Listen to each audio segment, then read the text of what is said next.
प्रश्न नंबर 2 जो हमें दिया है, एक आयत की लंबाई x, लंबाई क्या है x, जो 5 सेंटीमीटर प्रति मिनट की दर से घट रही है। इसकी जो लंबाई है x, लंबाई क्या है x, वो 5 सेंटीमीटर प्रति मिनट की दर से घट रही है और चौड़ाई जो है y, वो 4 सेंटीमीटर प्रति मिनट की दर से बढ़ रही है। ठीक है, लंबाई घट रही है और चौड़ाई क्या हो रही है, बढ़ रही है।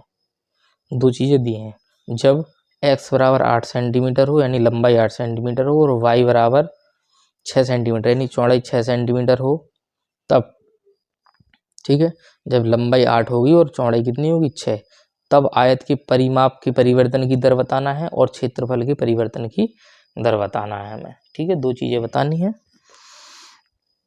तो सबसे पहले हम लिखेंगे दिया है, दिया क्या क्या है हमें वो लिख लेंगे।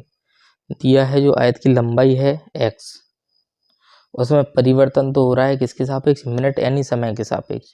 तो x में जो परिवर्तन हो रहा वो t के सापेक्ष हो रहा है, वो भी कितना, 5 सेंटीमीटर प्रति मिनट। लेकिन ये हो क्या रहा है, मिनट से घट रहा है। जहाँ घटना लिखा हो वहाँ हम माइनस लगाएंगे। ठीक है, उससे ये पता चल जाएगा कि ये घट रहा है, लंबाई इसकी जो है वो घट रही है। और क्या दिया है, और हमें चौड़ाई dy में परिवर्तन दिया है, dy अपॉन dt कितना दिया, 4 सेंटीमीटर प्रति मिनट। ये भी समय के सापेक्ष, लेकिन ये बढ़ रही है तो ये प्लस का रहेगा। ये दो मान हमें दिए हुए हैं। ठीक है, आयत में ये जो आयत होता है अपना, छोटा सा बना लेते हैं इधर आयत, ये लंबाई इसकी x है और चौड़ाई कितनी है, y है। ठीक है, अब पहला जो सवाल हमें दिया है, परिमाप में परिवर्तन की दर बताना है। तो आयत के परिमाप में परिवर्तन की दर हमें ज्ञात करना है। तो परिमाप को हम किसी से भी मान सकते हैं, c से मान लो। आयत का जो परिमाप है, जो परिमाप को हमने मान लिया c है। ठीक है, तो आयत का जो परिमाप होता है 2 इंटू लंबाई प्लस चौड़ाई।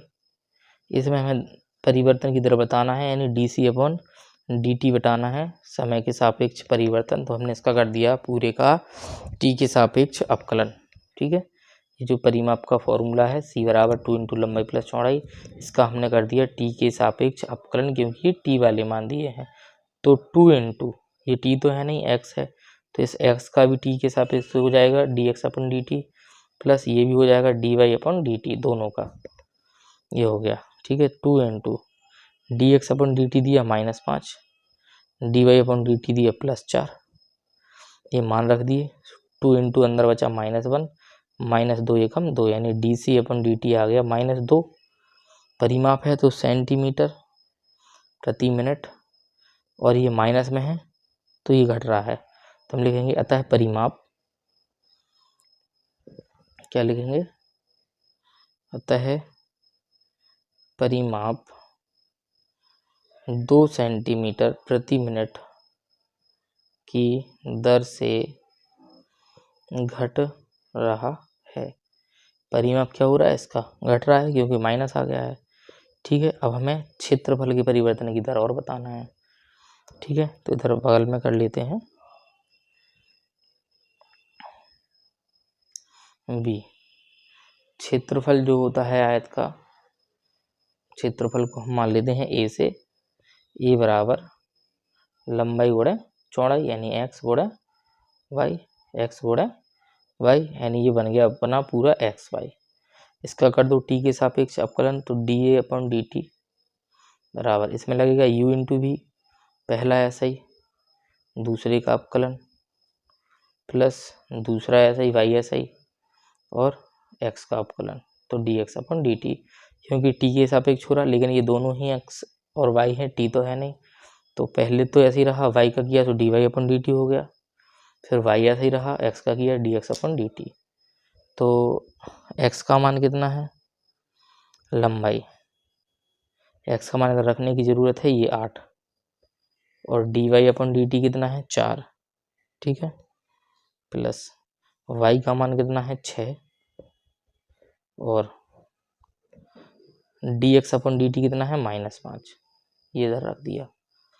8 चौको 32 प्लस माइनस माइनस 6 पंचे 30, ये रहा। तो ये बच गया 2 और प्लस का बचा है और ये बचा क्षेत्रफल है सेंटीमीटर स्क्वायर प्रति मिनट। तो क्षेत्रफल इसका क्या है, क्षेत्रफल 2 सेंटीमीटर स्क्वायर प्रति मिनट की दर से बढ़ रहा है, क्योंकि ये प्लस का आया। ठीक है, तो इस तरीके से करना था इस प्रश्न को।